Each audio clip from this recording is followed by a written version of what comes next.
The U.S. has been in contact with both pilots. They describe themselves as having only minor injuries.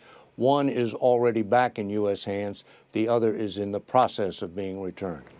David, this was apparently a mechanical failure, and as you mentioned, this happened in rebel-held territory. What do we know, though, about Muammar Gaddafi's capability in terms of taking down coalition planes? Have these strikes essentially knocked out that capability, or is it still a possibility? No, they've knocked out all of their fixed surface-to-air missile sites and all of the radars that would guide them, but there are still mobile surface-to-air missile sites, including those shoulder-fired missiles you see frequently being toted around out in the field.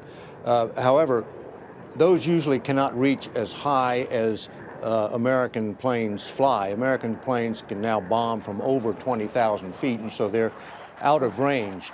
But as the no-fly zone is extended westward toward Tripoli, they expect to get over territory where Gaddafi's forces have these mobile surface-to-air missiles. So the air defense threat is not totally gone. Okay, so something to keep in mind there. There's a lot of focus this morning on what the actual end goal here is of the mission, and a lot of talk in this country about the fact that the president has repeatedly called for Muammar Gaddafi to step down. What is the likelihood, though, that this operation ends with Gaddafi still in power? Well, there's no predicting it.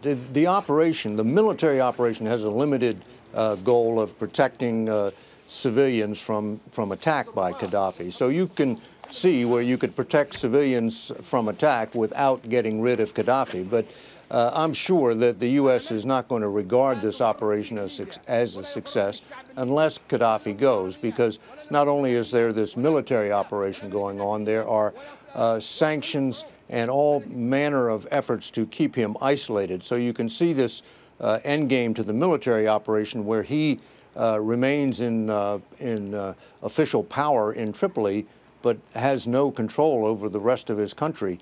And it's hard to see how he could survive for very long if that were the case. David Martin at the Pentagon this morning. David, thanks.